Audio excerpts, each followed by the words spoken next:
Have you ever walked away from an argument, replaying every word, wishing you had said less but meant more? Most people believe control is found in what they say, yet the Stoics knew the opposite, that true dominance begins in silence. The question is, can you master yourself deeply enough to win without a single raised voice? Stay, and you'll understand how.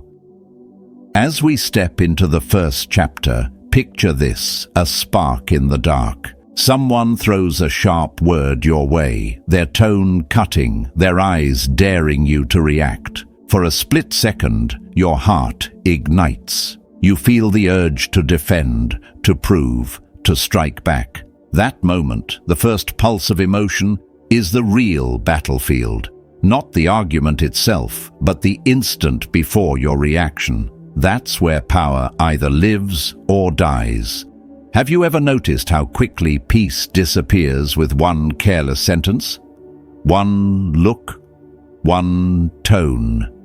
The Stoics called it the tyranny of the first impression, the way your mind leaps before your reason wakes. Marcus Aurelius warned, "You have power over your mind, not outside events." What he meant was simple but brutal. Your first impulse is a liar. It promises relief, but delivers regret. The mind that reacts is the mind that has already surrendered. I once watched a man in a meeting face this very test. Someone publicly questioned his competence harshly, unfairly. Every eye turned to him. You could see the storm rise behind his silence, his jaw tightening, his pulse quickening, but he didn't speak. He just breathed. When he finally answered, his words came slow and steady. "If there's something I missed, show me. I'd like to understand."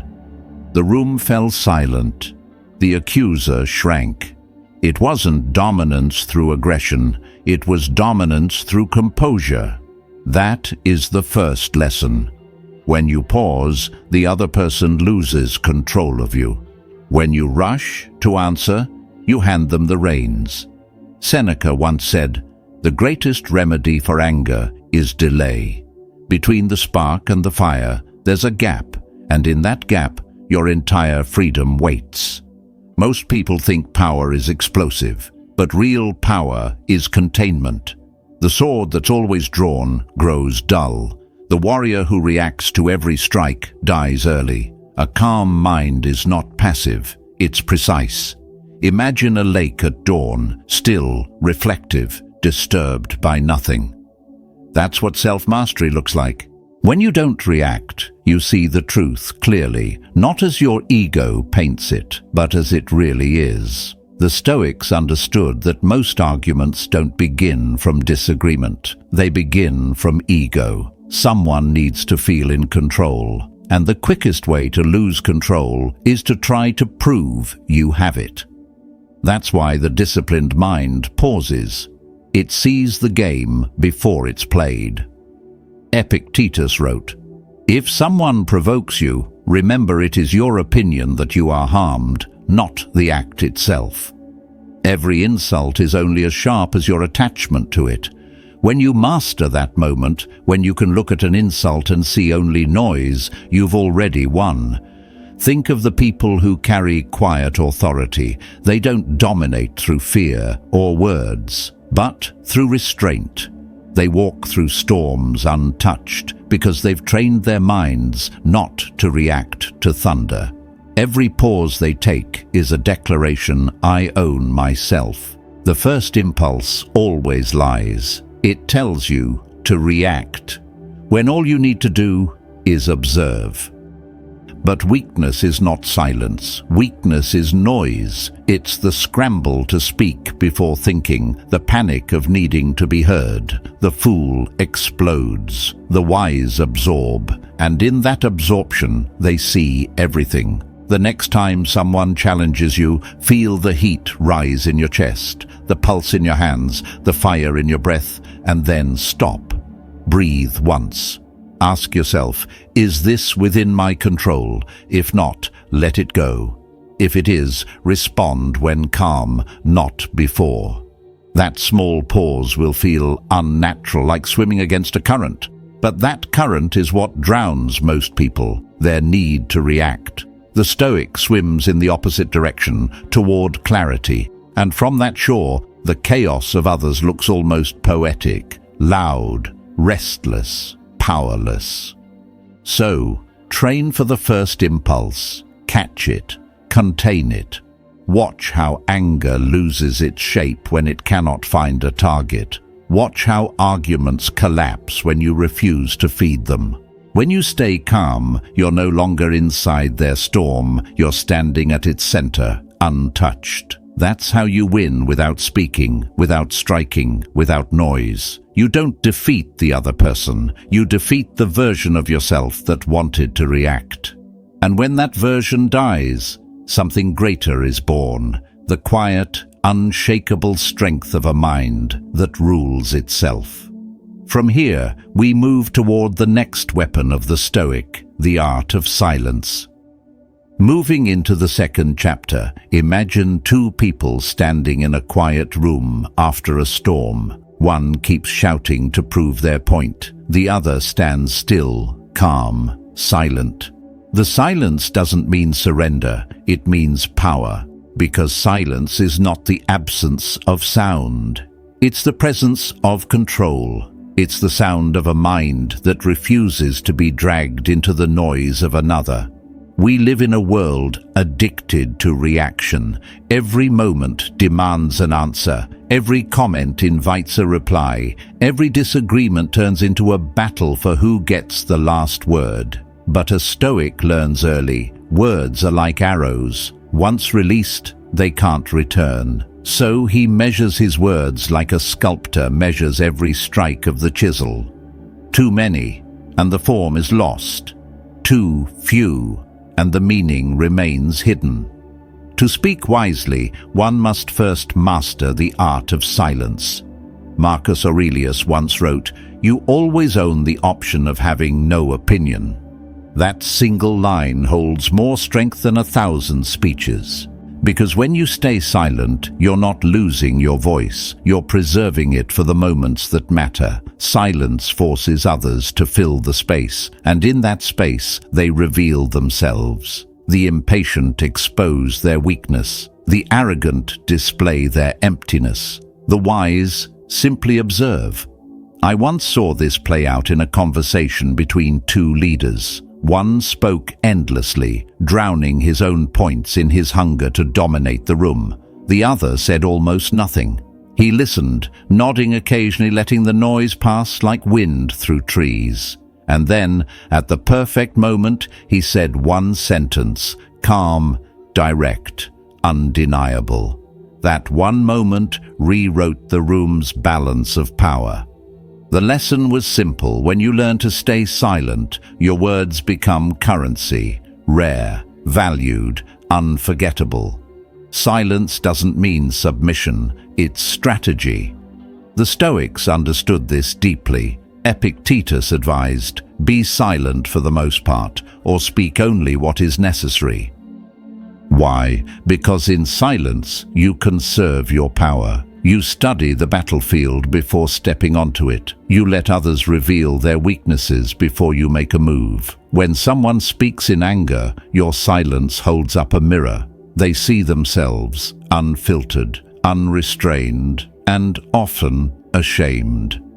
There's a kind of dominance that doesn't require voice. It's the dominance of composure. When someone tries to provoke you, expecting your defense, and instead you meet them with stillness, it unravels them. They start to stumble, to over-explain, to doubt their own point.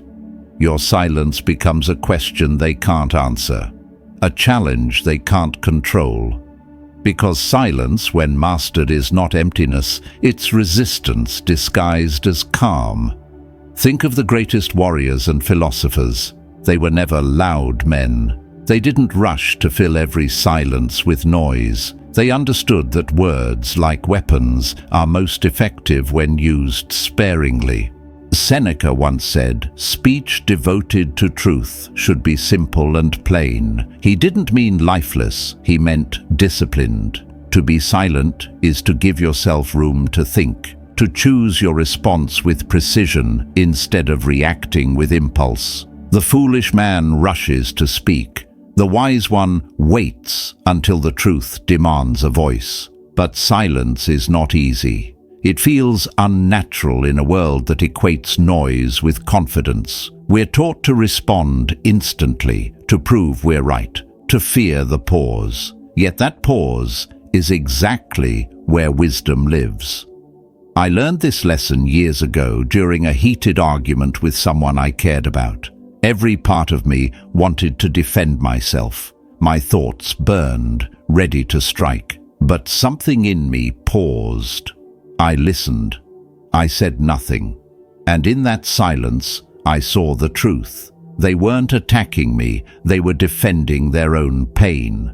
My silence gave them space to hear themselves, and what could have become a fight turned into understanding. That's the paradox of silence. It disarms not through resistance, but through reflection. It's not about withholding your voice forever. It's about speaking from a place of clarity, not chaos. When you speak after silence, your words carry the weight of thought. They pierce deeper. They last longer. So, practice silence as discipline, not as withdrawal, but as control. In a world screaming for attention, silence becomes your signature. It's what makes your presence magnetic. When everyone else reacts, you remain. When others lose themselves in argument, you return to yourself. That's the essence of Stoic strength, not to suppress emotion, but to guide it, to hold it steady like a flame shielded from the wind. And remember, this silence is not about muting the world, it's about mastering your response to it. The man who can remain silent in provocation is already a step ahead in every conversation, every conflict, every relationship. He's not avoiding the battle, he's choosing when to strike and when not to waste his sword. Because sometimes the most powerful sentence is the one left unsaid. The most cutting reply is the calm look that says, "You can't reach me." That's the level of mastery the Stoics aim for. The ability to stand in fire and not burn, to face noise and stay unmoved. So, when the next argument rises, when words swirl around you like dust in the air, choose silence. Watch how it unsettles those who depend on chaos. Watch how it steadies your breath, sharpens your clarity, strengthens your core. The world will speak itself, tired, trying to shake you. Let it. Your silence will echo longer than their noise. And when the dust finally settles, the loud ones will fade, and you'll still be standing, quiet, calm, undefeated. That's not passivity, that's mastery. And from that mastery, something greater begins. The art of questioning without confrontation, of exposing truth without raising your voice. That's where we're going next. Advancing to the third chapter, imagine standing in the middle of an argument where words fly like arrows, sharp and endless. You could strike back, throw your own weapons into the air, or you could do something far more dangerous. Ask one calm question, and then go silent. Nothing disarms chaos faster than curiosity without emotion. One question, spoken with composure, can unravel an entire performance of arrogance. Because a Stoic knows people reveal themselves when they are allowed to keep speaking. I remember watching this unfold in a boardroom. Two executives were locked in a heated debate. One, red-faced and loud, kept hammering his point, desperate to prove his superiority. The other leaned back, calm, quiet, listening. Then, in a voice so even it almost disappeared into the tension, he asked, "Is that really what you believe?" The silence after that question was louder than all the shouting before it. The loud man stammered, his confidence slipping through the cracks of his own noise. That was the moment the room shifted. No confrontation, no insult, just the right question, asked once. The Stoics taught that understanding begins not with answers, but with the discipline to question what appears certain. Epictetus said, "We have 2 ears and 1 mouth, so that we can listen twice as much as we speak."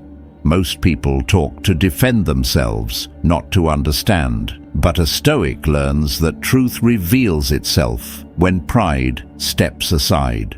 Asking a question is not submission, it's strategy. It places the burden of proof on the other person while you remain untouched. In the heat of argument, emotions blur reason. But a question slices through emotion like a blade through fog. What do you mean by that? Why do you believe that? Do you think anger will solve this? Simple, grounded, and deadly. Each question forces reflection. Each question breaks the rhythm of escalation. The more they talk, the more they expose the weakness of their own reasoning. You stay silent, patient, unshaken, while they dismantle themselves. Marcus Aurelius wrote, "If it is not right, do not do it. If it is not true, do not say it." Questions are how we test what is true. They are the mirrors that show us where pride disguises itself as conviction. When you ask instead of attack, you gain 2 victories: the truth of the situation and mastery over yourself. Arguments are never really about the topic. They are about control.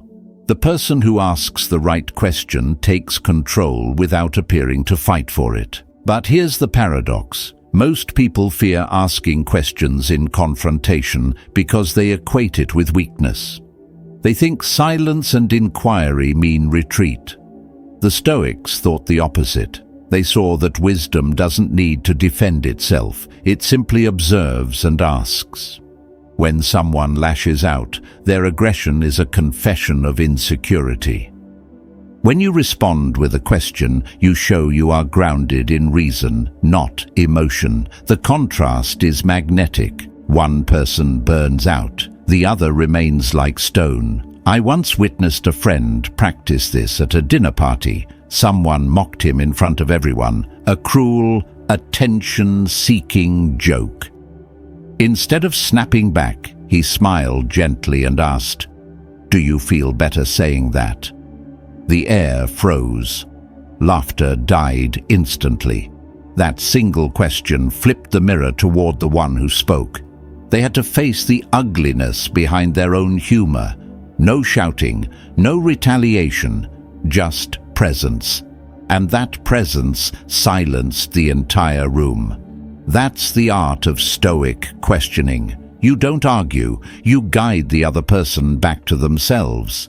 You use their own words to show them who they are. You become the mirror. And mirrors don't argue, they reflect. Seneca once wrote, "It is not the man who has too little, but the man who craves more, that is poor." The same is true in conversation.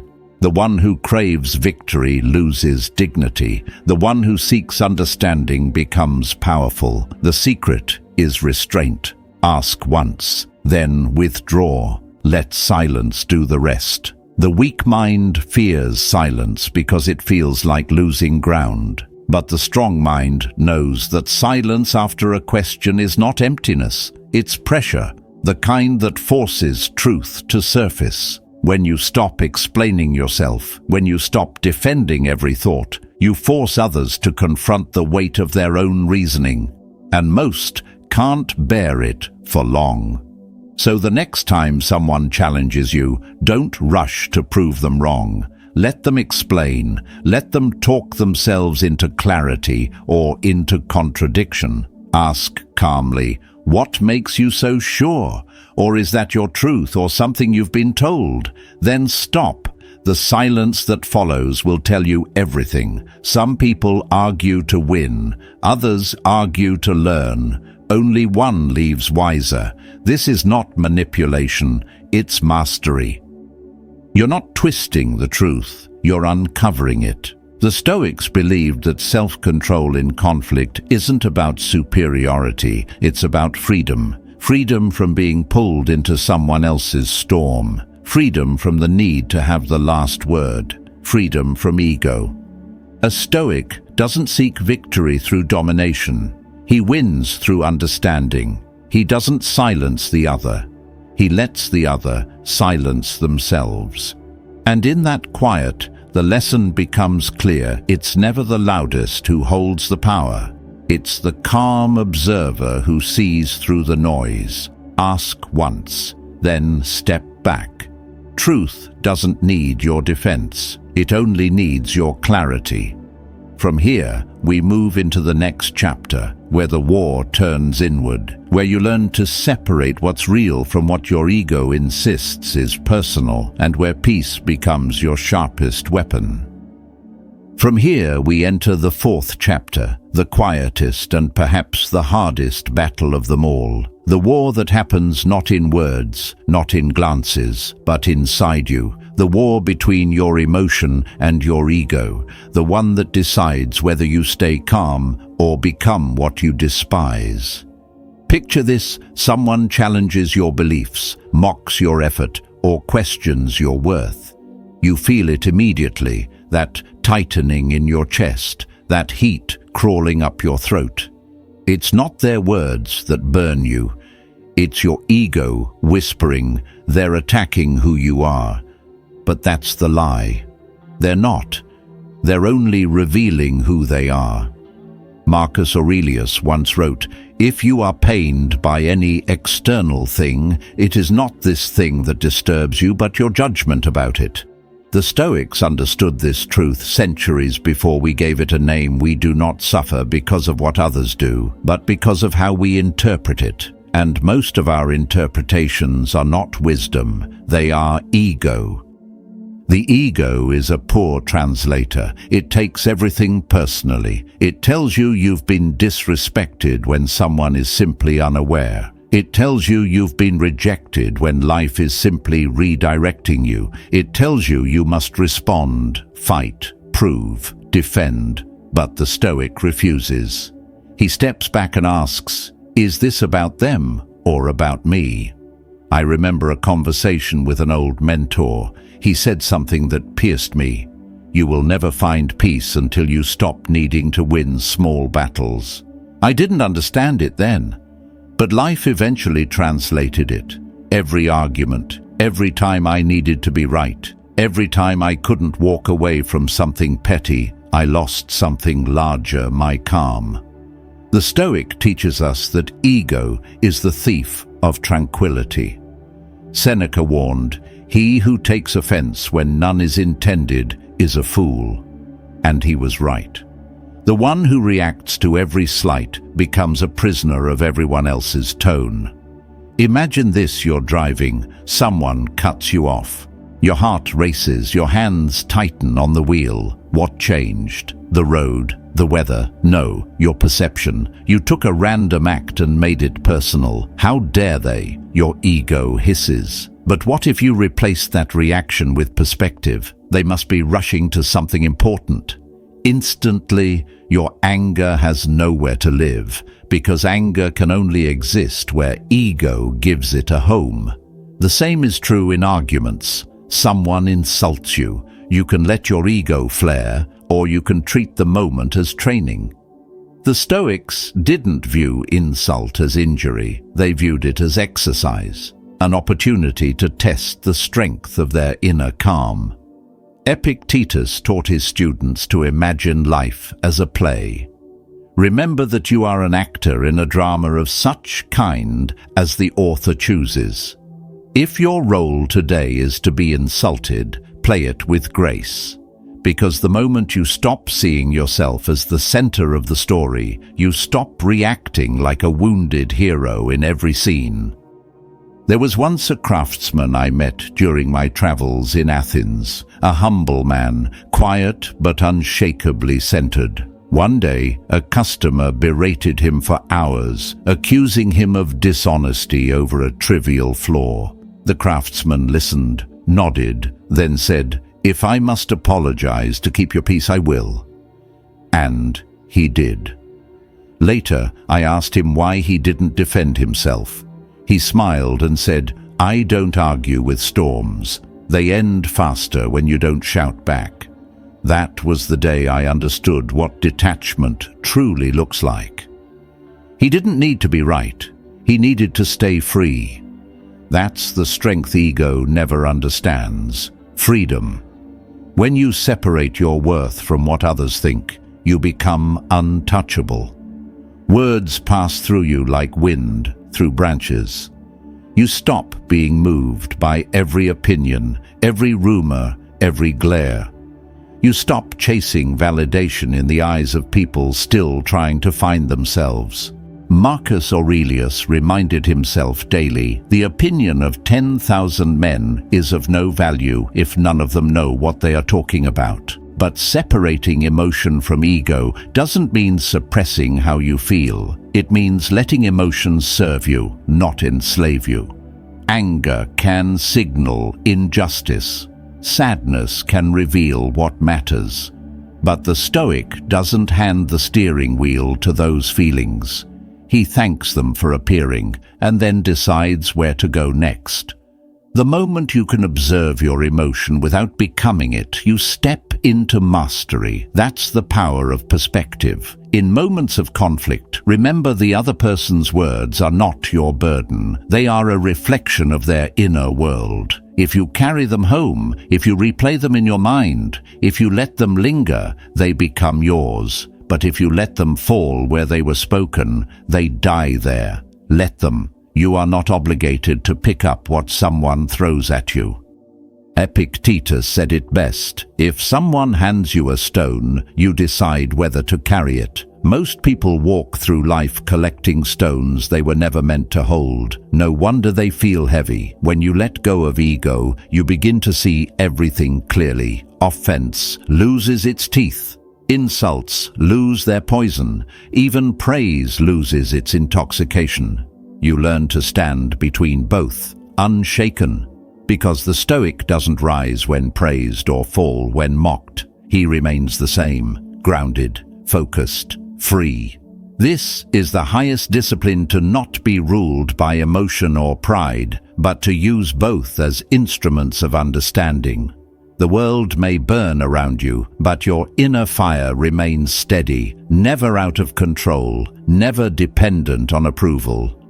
I've seen men waste years fighting shadows, chasing apologies, defending titles that didn't matter once the moment passed. And I've seen others walk away quietly, their peace unbothered, their dignity intact. One path looks powerful, but is built on ego. The other looks calm, but is built on mastery. And mastery always wins, not by force, but by stillness. So when you feel that rise within you, that urge to prove or explain, remember the need to defend yourself is the ego's final cry for attention. Don't answer it. Smile inwardly. Breathe. Let them talk. Let them misunderstand. You lose nothing by staying silent. You lose everything by losing yourself. The Stoics didn't preach indifference, they practiced discernment. They knew what deserved their energy and what didn't. That's how they stayed unbroken while empires rose and fell around them. They mastered the space between stimulus and response, and in that space, they found peace. At this stage, the lesson is clear. When you detach from ego, you see conflict for what it is, a test, not a threat, a mirror, not an attack. And once you've learned that lesson, you become impossible to provoke, because the man who no longer reacts has already won the argument within. And that victory prepares you for the final step, the art of ending with dignity, not dominance, where walking away is not weakness, but the highest form of control. At this stage, we reach the final chapter, the quietest victory of all, the one no one applauds, yet everyone feels. The moment when you stop fighting to win and start choosing to walk away with peace. The moment you understand that dignity, not domination, is the true mark of strength. Picture this: two people in an argument, both convinced they are right. One raises his voice, the other lowers his heart rate. One wants to be heard, the other chooses to be free. The world will always tell you that silence means defeat. But the Stoics knew it is the highest form of control. When the storm has passed, when words have been thrown and emotions have burned out, the only question left is this: did you protect your peace? Because no argument, no victory, no sense of "I showed them" ever brings peace. Only mastery does. Only walking away without resentment, without noise, without the need to prove. Marcus Aurelius reminded himself daily, the best revenge is to be unlike your enemy. That's what this final step is about, ending with composure, not conquest. You see, there's a hidden trap in every confrontation. Even when you think you've won, if your peace is gone, you've already lost. People often think strength is in holding the last word, but that's the language of ego, not wisdom. A Stoic doesn't aim to win arguments, he aims to win himself. When you walk away calm, you reclaim everything that anger tried to steal: your focus, your time, your clarity. You stop bleeding energy into situations that cannot evolve. I once watched an old general retire from a long career of politics. Reporters swarmed him, hurling accusations, twisting words, begging for a final statement. He smiled faintly, said nothing, and kept walking. A journalist shouted, "Don't you care what people think?" He turned and replied, "When you've fought your wars, you don't argue with bystanders." That silence, that self-possession, said more than any defense could. He had learned the hardest lesson: sometimes the higher ground is quiet. Seneca once wrote, "He who is brave is free." To walk away without bitterness requires immense courage. It's easy to stay and argue. It's hard to leave with grace. But every time you choose to end a conflict without feeding it, you prove to yourself that peace isn't something people give you. It's something you refuse to lose. The Stoics called this apatheia, not indifference, but equilibrium, the ability to remain centered regardless of other storms. In this practice, walking away isn't weakness, it's command. Think of a lion. It doesn't turn around every time a dog barks. It saves its strength for real threats. The Stoic does the same. He doesn't respond to every insult, every misunderstanding, every cry for attention. He preserves his power, because power isn't the ability to fight. It's the ability to choose when not to. I learned this the hard way.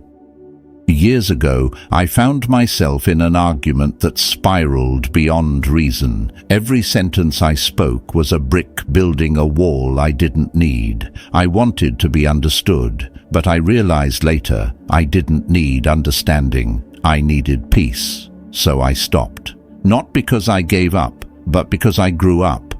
The silence that followed wasn't emptiness, it was liberation. From that day on, I made a vow I would rather be calm than correct. Because correctness wins the debate, calmness wins life. Marcus Aurelius often reminded himself of mortality when facing conflict. He'd write, "You could leave life right now. Let that determine what you do and say and think." That line is a compass. Ask yourself, if this were your last day, would this argument still matter? Would proving yourself be worth the peace you lose? Most of the time, the answer is no. You start to see how small most battles are when measured against the span of your life. And here's the quiet irony: when you stop needing to win, you often end up earning more respect. People remember composure longer than cleverness. They might forget your arguments, but they'll remember your restraint. Because dignity has its own echo. It doesn't shout, but it stays. Sometimes the hardest thing to do is nothing. To let them misunderstand you. To let them believe they've won. to let them talk.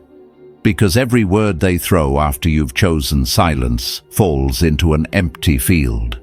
There's no echo, no energy to bounce back, no fuel for their fire. Eventually they burn out on their own. You remain untouched. Seneca said, "To be insulted by someone you despise is like being scratched by a cat. It doesn't wound, it only reveals the animal." So don't fight every battle. Not all battles are worthy of your strength. Some are designed to drain you, not define you. When you walk away, you don't lose. You shift the power dynamic completely. The other person stays trapped in the need to react. You ascend beyond it, and from that height, everything looks smaller, because it is. The Stoics' goal was never to be admired, it was to be unbothered. The applause of others fades. The calm of self-mastery endures. When you live this way, even silence becomes your ally. You begin to see that letting go isn't abandoning the fight. It's choosing the right battlefield. And the real one has always been within. Every insult, every misunderstanding, every confrontation is a test. Not of intellect, but of inner strength. The question is not, can I win this argument? It's, can I remain myself while I face it? The Stoics' answer is always yes, because mastery means you never trade your character for a moment of validation. You never lower yourself to match the energy of chaos. You stay grounded, centered, whole. In time, you'll realize this is the purest form of dominance, to end in peace, not victory. To leave them wondering how you stayed so composed when they couldn't. That mystery is your power. They'll remember your silence long after they forget their own words. So when you face conflict, remember this truth: not every reaction deserves your attention. Not every voice deserves your answer, and not every ending deserves noise. Your calm is your crown. Protect it. Because once you learn to end with dignity, you discover that winning without saying much was never about outsmarting them. It was about mastering yourself. And that, my friend, is how the Stoic wins every battle he refuses to fight. Because in mastering yourself, you no longer need to win, you simply rise. In the end, every argument fades, but the way you carried yourself will echo far longer. The goal was never to win against others, but to win the quiet war within. Each time you stay calm when chaos rises, each time you choose silence over pride, you prove that mastery is not about control over others, but control over yourself. That is real victory. If this message found you at the right time, take a breath and let it settle. Type "Stay calm" in the comments as your reminder that strength begins in stillness. And if these lessons speak to your journey, subscribe to keep walking this path of calm, clarity, and quiet power. The Stoics taught that peace is not the absence of conflict, but the presence of understanding. So when the noise returns, when someone tests your patience, let your silence speak for you. You owe no one your anger. You owe yourself your peace. Carry that truth into tomorrow. Let your restraint guide you, your words be few, and your focus unshaken. You are stronger than the chaos around you, wiser than the noise that tries to reach you. And the next time we meet, we'll go deeper into the art of calm mastery, the kind that turns every moment of tension into a lesson of power.